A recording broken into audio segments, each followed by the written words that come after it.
बिस्मिल्लाहिर्रहमानिर्रहीम, अस्सलाम वालेकुम। मैं हूं करामत मुगल और आप देख रहे हैं Saeed Baloch official YouTube channel. और मेरे साथ हैं सईद बलोच साहब, सीनियर जर्नलिस्ट हैं, सुप्रीम कोर्ट कवर करते हैं। सईद बलोच साहब, एक अच्छी खबर आई है हाई कोर्ट से, और दूसरा एक ख़त आया है काजी साहब के नाम। वो ख़त आया है कोट लखपत जेल से। सनम जावेद खान साहिबा ने ख़त लिखा है और पूरे पाकिस्तान के ज़मीर को झंझोड़ने के लिए, और जो यहाँ पे काजी साहब जो फ़ैसले दे रहे हैं उनमें जो तज़ादात हैं उनमें बाकायदा उन्होंने फ़ैक्ट के साथ वो सारी चीज़ें मेंशन की हैं। क्या कहा है सनम जावेद ने? क्या वो कौम की बेटी नहीं है? उनकी आवाज़ क्या लोगों तक नहीं पहुंचनी चाहिए? और क्या उन्हें इंसाफ नहीं 8 माह गुजर गए हैं, मिलना चाहिए? बहुत शुक्रिया करामत मुगल साहब। देखें, मैं सनम जावेद साहिबा से ना बहुत ज़्यादा मुतासर हूँ। उनके अल्फाज की काट, अल्फाज के अंदर जो एक क्लैरिटी है और उनका बात करने का जो अंदाज़ है और जिस तरीके से वो तंज करती हैं या जिस तरीके से वो क्या कहते तनकीद करती हैं, बिल्कुल ये भी ज़्यादा मुनासिब है, बल्कि वो बहुत ज़बरदस्त है।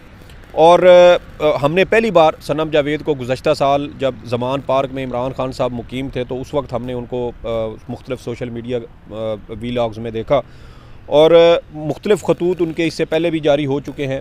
इससे पहले भी वो आईजी पंजाब को जो है वो ख़त लिख चुकी हैं, उनके हवाले से अदलिया के हवाले से लिख चुकी हैं। चीफ़ जस्टिस पाकिस्तान को इससे पहले भी उन्होंने ख़त लिखा था कि मज़लूम ख़वातीन तकरीबन 6-7 माह से जेलों के अंदर कैद हैं, और चीफ़ जस्टिस पाकिस्तान जो आइन और कानून के अलंबरदार हैं और बतौर जज सुप्रीम कोर्ट वो बार बार इस बात का इंदिया भी देते रहे, इसके ऊपर बात करते रहे, अपनी स्टेटमेंट्स जारी करते रहे।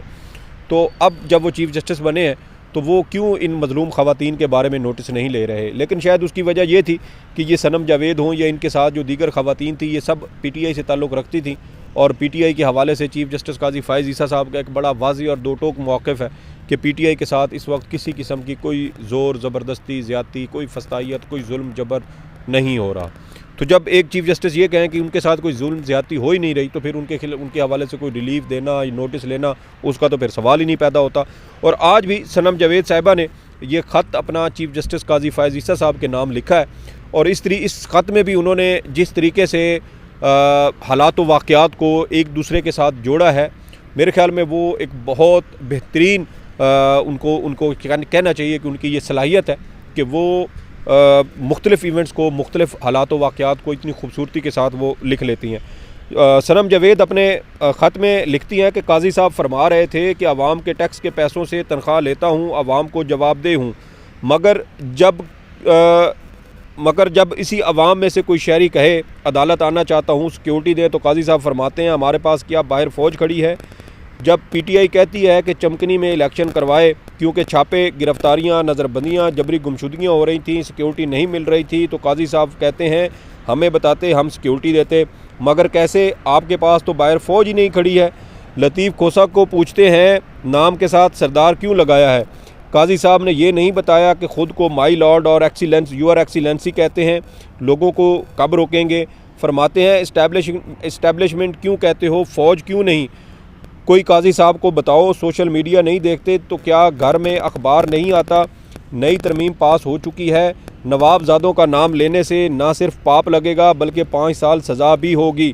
फिर काजी साहब फरमाते हैं मीडिया टाक ना करें, अब वकील दलाइल दे रहा है या मीडिया टाक, ये आपको कैसे पता? आप तो मीडिया ही नहीं देखते। फिर आगे लिखती हैं कि काजी साहब की बातें सुनकर समझ नहीं आ रहा था कौन काजी है, कौन इलेक्शन कमीशन का वकील। ये बात उस दिन भी हमने की थी कि जो दलाइल इलेक्शन कमीशन के वकील को देने चाहिए थे वो उस दिन बल्ले के इंतखाबी निशान से मुतल्लिक केस में चीफ़ जस्टिस काजी फ़ाइज़ ईसा साहब ही देते रहे, और काफ़ी देर देते रहे। जो उन्होंने मांगा ही नहीं, उनने वो कुछ भी दिया, और देखें कि अदालत के अंदर जज दलाइल नहीं देता, वकील आपस में आर्गूमेंट्स करते हैं, एक दूसरे के साथ क्रॉस एग्जामिनेशन होती है, जरा होती है, ये वकला करते हैं गवाहान के साथ, एक दूसरे के साथ। यहाँ हमने देखा कि जज साहब इलेक्शन कमीशन का दिफा कर रहे थे, और बड़े भरपूर तरीके से उन्होंने पहले दिन इलेक्शन कमीशन का दिफा किया और उससे अगले दिन अकबर एस बाबर साहब का दिफा किया, और उन्होंने साबित कर दिया बग़ैर किसी ट्रायल के, बग़ैर किसी सबूत शवाहिद के कि अकबर एस बाबर साहब पीटीआई के कारकुन हैं, सिर्फ इस बुनियाद पर कि अकबर एस बाबर साहब ने अदालत में आकर कहा कि मैं कारकुन हूँ, तो ये मेंबर हूँ। ये आप इसका जो है वो देख लें। और फिर आगे वो जो है सनम जावेद साहबा कहती हैं कि काजी साहब की बातें सुनकर समझ नहीं आ रहा था कि कौन इलेक्शन कमीशन का वकील है। इलेक्शन कमीशन के वकील से ज़्यादा एतराज़ात तो काजी साहब के थे। फरमाते हैं वीडियो बाहर जाकर चलाएं, हम दस्तावेज़ात पर फैसला करते हैं।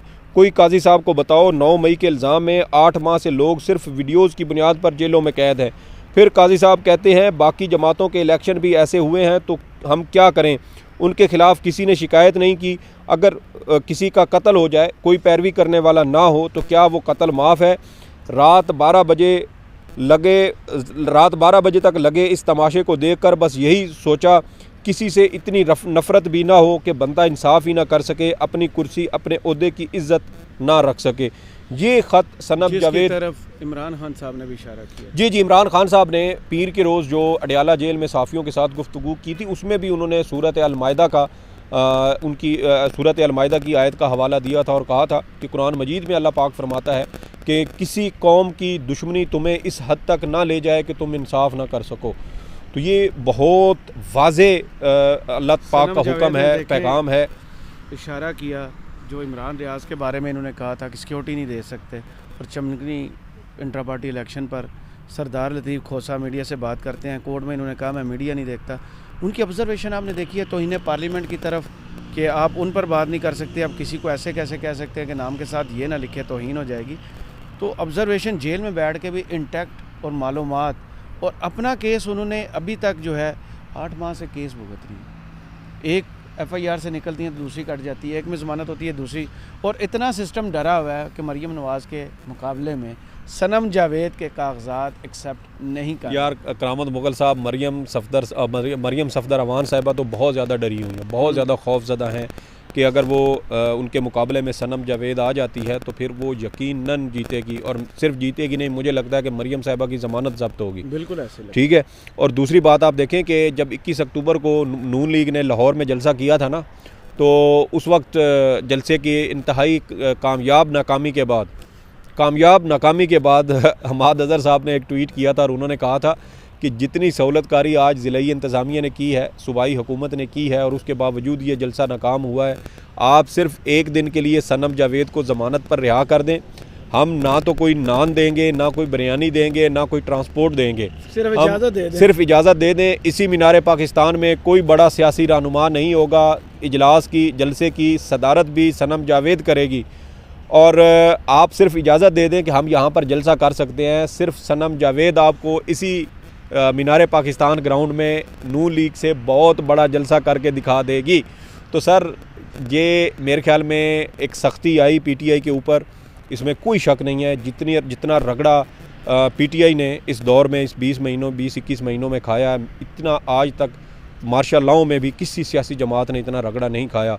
और मेरे ख्याल में यही वो मुश्किल वक्त था जब सोना कुंदन बनता है। और फिर हमें इसी हालात में आप देखें कि PTI की जानिब से जो 859 टिकट जारी किए गए हैं कौमी और सूबाई असम्बली के, ये सारी क़यादत भी यहीं से निकली है।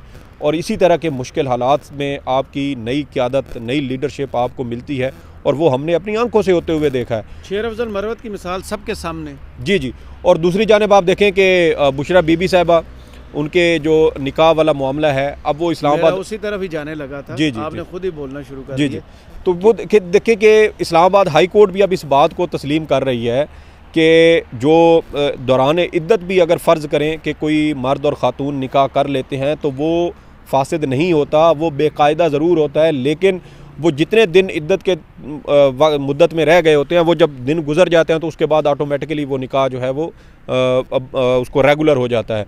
तो ये बात हम पिछले तकरीबन 2022 के शुरू से कह रहे हैं कि हम बार बार कहते थे कि लाहौर हाई कोर्ट के इस हवाले से 2 फैसले मौजूद हैं, और ये अजीब बात, एक इल्ज़ाम तराशी करना, और सिर्फ मकसद ये था कि इमरान खान की अहलिया पर कीचड़ उछाला जाए, उसको बदनाम किया जाए, उसके ख़िलाफ़ तज़हीक अमेज़ घटिया मुहिम चलाई जाए, उसके ख़िलाफ़ ये इद्दत में निकाह और जना का मुकदमा दर्ज करवा के उसकी इज़्ज़त उछाली जाए, ताकि इमरान खान साहब दबाव में आएँ और वो किसी तरीके से हमारे साथ समझौता कर लें, डील कर लें, और इस डील के नतीजे में फिर इमरान खान साहब का जो सारा बयानिया है अब तक का वो ख़त्म हो जाए। लेकिन इमरान खान साहब डटे रहे, और आज इस्लामाबाद हाई कोर्ट में उनके वकील सलमान अकरम राजा साहब ने भी यही नुक्ता उठाया कि अगर ये बात मान भी ली जाए कि ये जो इल्ज़ाम है ये दुरुस्त भी है, तो खावर मनिका साहब के मुताबिक भी जब ये निकाह हुआ था तो उस वक्त भी इद्दत को 48 दिन गुजर चुके थे और 90 रोज़ की तकरीबन वो उन्होंने लिखा कि इसमें इद्दत वो का भी फर्ज पर है क्योंकि डेट उन्होंने भी नहीं दी हुई, डेट वो भी झूठ बोल रहे हैं। जी जी। और देखें कि अगर मियाँ बीवी इस दौरान काफ़ी टाइम पहले ही एक दूसरे से अलहदा हो चुके हों